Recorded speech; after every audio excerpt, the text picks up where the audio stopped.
what I'm going to say is not going to get recorded, but I always knew that being petite is a problem. And today is another proof for it. All right. So, like I said, the topic of my talk today is just one word. And that's, I'm sorry, it's not working.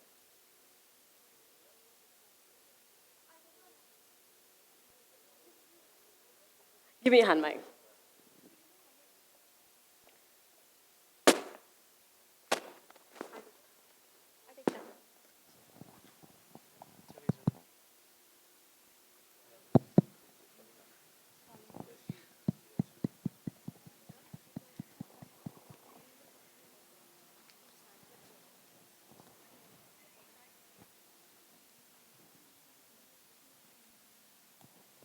All right, enough of me before we could even begin, isn't it? All right, so same statement again. Like I said, the title of my talk today is just one word. And that's you. The toughest and the strongest person that you will ever lead in life.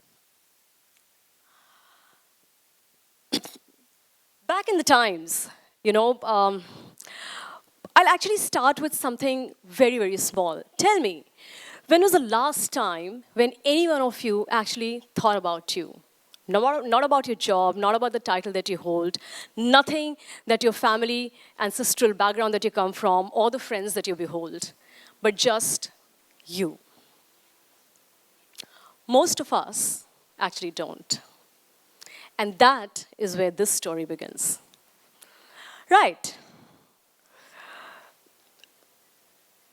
We live actually in the most advanced stage or age of human evolution, isn't it? Like, at least till date. On a tap, you summon a cab. On a click, you actually connect with the whole world. On a swipe, you connect with someone new. Back in time, the older generation, they worked their entire lives to get the kind of opportunity, security, safety that we today carry in our pockets, isn't it? But you know what? Here is the paradox. We are the most connected human civilization in human history. However, yet the loneliest. We have umpteen job opportunities right now with us. Still, as per Deloitte report, 1 amongst 4 of us want to quit our job within 2 years of time. We very openly talk about mental health, isn't it? Becomes the talk of the town. However, as per WHO, ever since pandemic, the cases of mental anxiety and disorder have risen up by more than 25%. We have apps, gym equipments, trackers, whatnot, all the advanced techniques. And yet, as per WHO, we are going to be 1 amongst 4 of us, rather, is going to be categorized as obese. So here we are, a generation, or rather civilization, who's privileged for everything that our ancestors have actually prayed and then worked for, and yet we do not know what we are doing.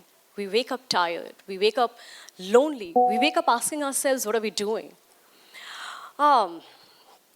Interestingly, the outside world actually sees our trophies, our accolades, our titles, our success stories that we keep on sharing, but the inside world actually whispers insecurities, doubts, fears, something that we never actually thought would hurt us.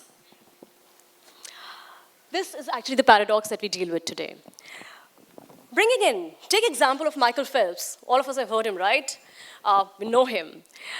39 world records, 28 Olympic medals, 23 gold. And yet, at the peak of his career, he confesses, and I will quote, "For a long time, I saw myself just as a swimmer. When that was gone, I didn't feel like I want to be alive." Now imagine the world's most decorated Olympian actually felt nothing to live for when the swimming contest was over. And he's not alone. Again, 1 amongst 8 of us at a global level feel and suffer through this anxiety and depression most of the time. Which age category? Probably under 35. Not probably, yes, under 35.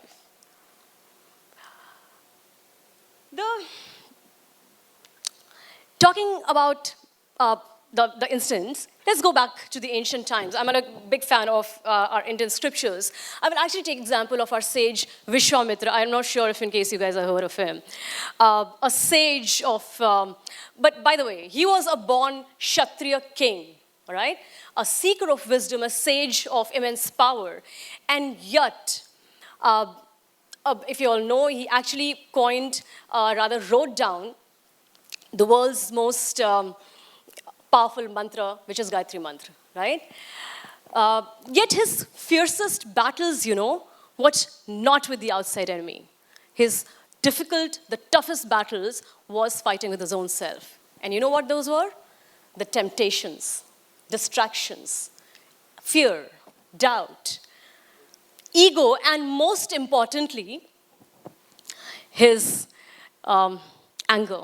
And the day he was able to relinquish the ego and anger is when he was anointed as Brahma Rishi by none other than his own competitor, Brahma Rishi Vashisht.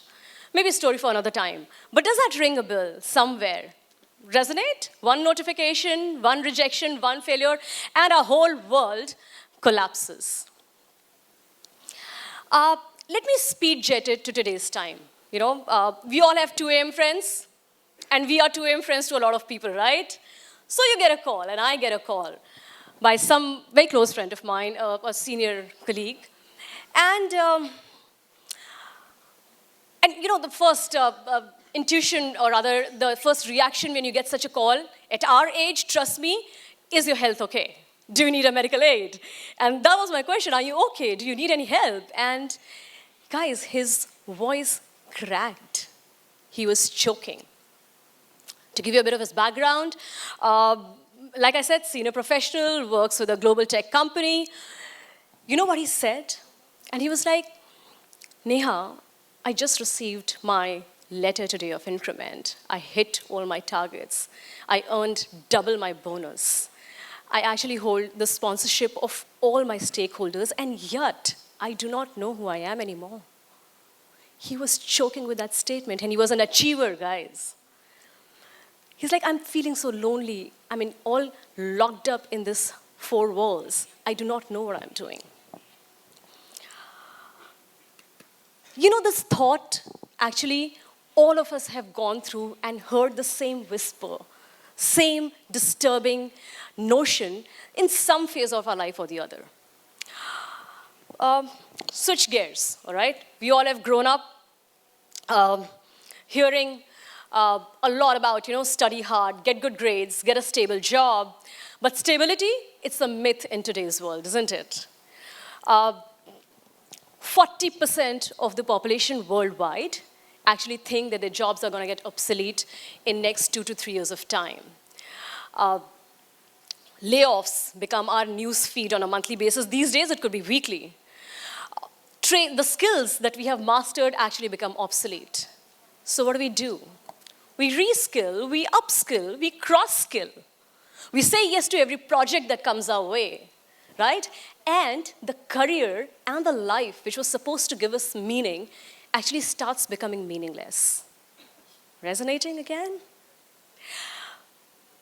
I keep on saying this to everybody around that I work, especially in my professional space and my personal space as well, that your personal well-being and your professional space, these are not separate universes. We all take pride these days, especially after 8 o'clock, we do not take official phone calls. Good, amazing. You disconnect from work, and then when you're at home, you are at home. However, let me bring this up again. The stark reality is that these are not separate universes. They're like rivers. You have seen tributaries colliding, connecting with each other. Now, when that collision happens of your personal well-being and your professional life, that boom is the burnout. The burnout at office brings anxiety at home brings disengagement at work, and in the middle of this entire chaos is just one person. That's you. And this is not new, by the way. Like I said, I'm a big fan of our old scriptures. Go back to 5,000 years again, I would actually quote something from one of the most referred scriptures of today's time, Bhagavad Gita. Talks about dharma, right? I do not know how long it took me to understand karm kar phal ki chinta mat kar.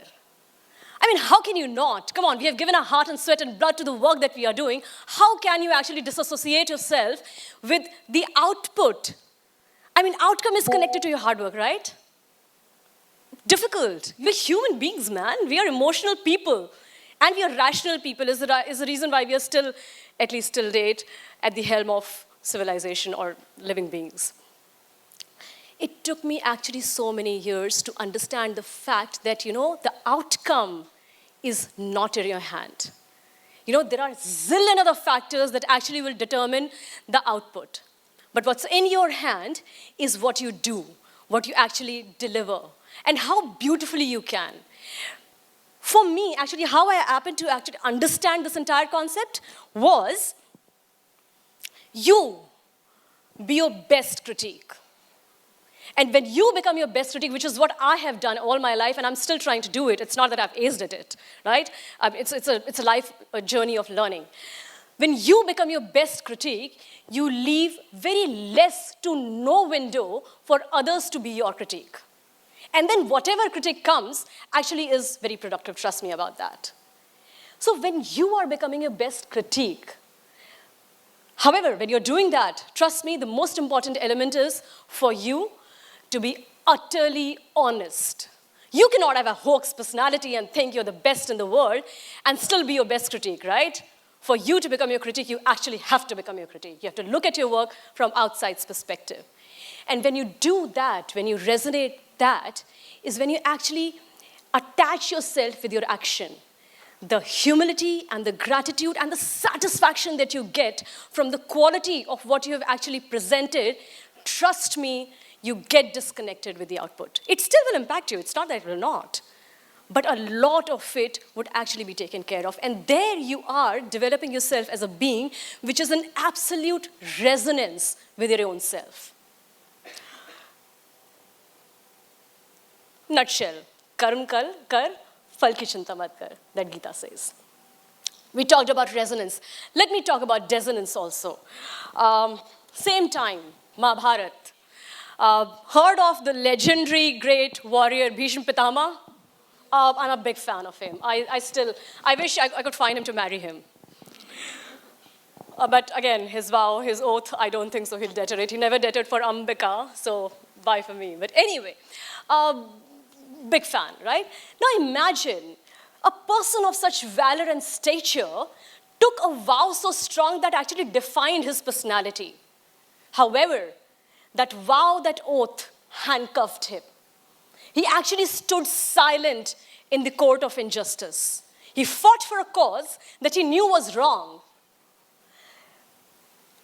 His valor, guys, if I were to describe you, during those times, the neighborhood kingdoms would actually not look at Hastinapur only because Bhishma Pitama was there. People would kneel down for the kind of valor that that gentleman actually possessed. But you see the dissonance in his personality.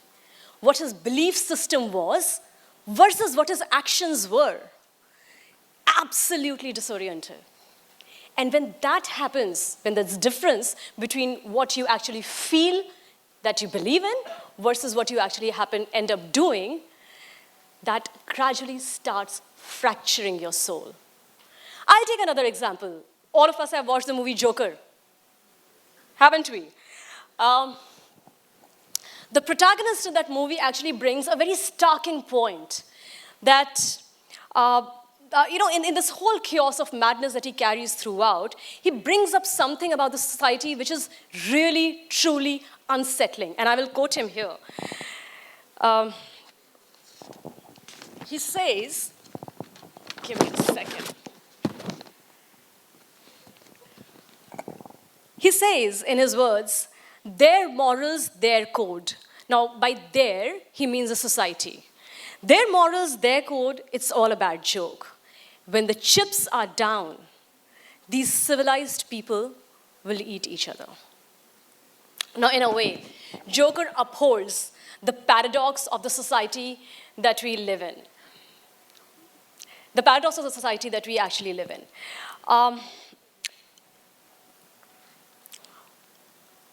We all wear the mask of success, right? Of our titles, of our trophy, again, success stories, family backgrounds, and etc. But you see the dissonance in who we are and what we do. Bhishma's vow, it all talks about when there's a difference between your actions and your belief system, is when the outside world starts to control you. So what do? Shall we delete our apps, quit jobs, run to Himalayas? Maybe some of us will.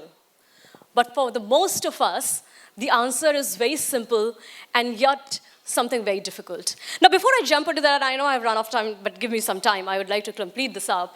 I'll take examples of two more legendary characters, and that is Sri Ram and Lord Krishna.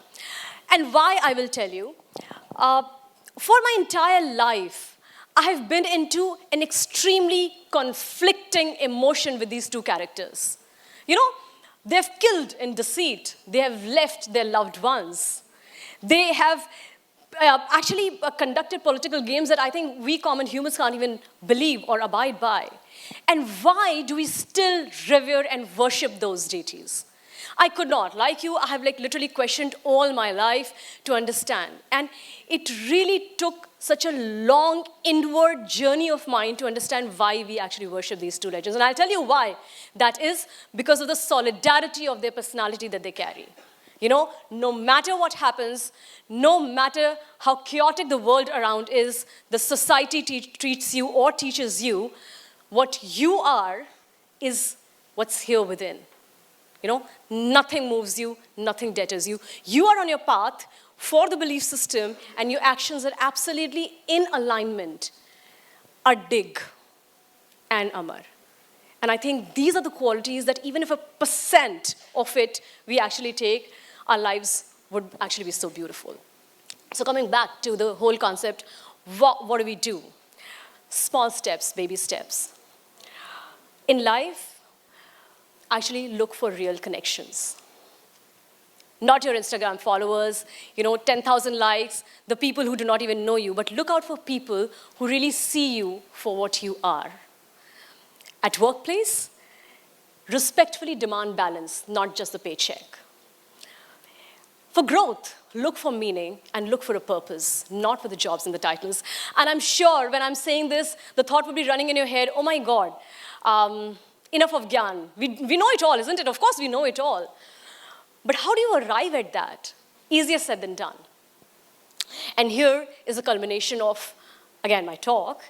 The secret weapon to actually achieve, or maybe keep on achieving it on a daily basis, is fitness. Something that maybe Sage Vishwamitra, Bhishma Pitama, Virat Kohli, I think you name the successful people today, and you can actually find them. Personally, for me, the shift came through physical fitness. And trust me, guys, it is not about the muscle or the miles that you carry. It is the mastery of the mind. You know, that one extra rep, that one extra breath, that one extra push, that one extra mile, it actually taught me that the real strength doesn't lie in, the real strength actually doesn't lie in the titles or the trophies. It lies in mastering your body, or rather disciplining your body, and hence mastering your mind. Now I'll get the same example again. You know, there's this goal post and your body is giving up and you're running and you do not know how to reach. Your body is actually telling you, no, I cannot breathe, I can't make it. And you're still your mind is telling you, no, I'm going to go and touch that ribbon. I'm going to make sure that I put my footstep in there.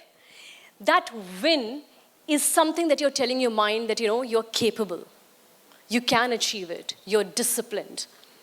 In the gym, I'll tell you, one of the days I was working out, I finished my workout, and I was like, no, you stop doing traditional workouts. And I was like, okay, I'll just do 50 crunches today.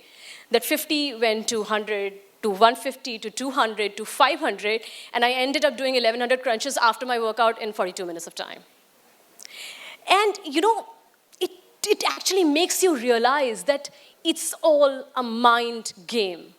And it's all telling you that you are the best in your own self. And again, you're capable. Your own competition is no one else but you. It's not the person who's sitting next to you. You always keep on bettering your version from the last day of what you were to then tomorrow what you're going to be like. Harvard and Mayo Clinic Science says the same thing. There's this cortisol flood that keeps on draining us. The workouts actually keeps on absolving it, and says that the anxiety and depression, actually you can overcome that by almost 40% if in case fitness becomes your regime. You develop strength, you develop courage, you develop faith in your own self, you develop oneness with your own self. Some of the attributes that you think spills over back in your life in terms of work, relationships, personal spaces, isn't it? So, tonight, when you actually lay down and scroll your phone, checking at people's picture-perfect life, reading your emails, liking few posts on the Insta, I think I would very strongly urge for you to take a pause. Take a sincere pause and ask yourself, how are you doing today? How are you feeling today? What do you need to do to make a better version of yourself for tomorrow? Because trust me, the world will change. You do not know with the AI and dominance which kind of world you're going to be actually waking up into. The most important project that you will ever work upon is not the company, not your career, not your resume. Don't take me wrong, these things are important, all right? They are the other cogs of the wheel. However, as I said, the underlying factor, the most important project that you will ever work upon is you, the strongest and the toughest person that you will ever lead. Thank you so much. I know I've taken a lot of time. Sorry about that. But with this, I would like to just leave, if that's okay, show you a small video that resonates a lot with me, gives me a lot of courage. So listen this for your own self, keeping yourself as a center of focus when you're watching this. Thank you. Thank you so much.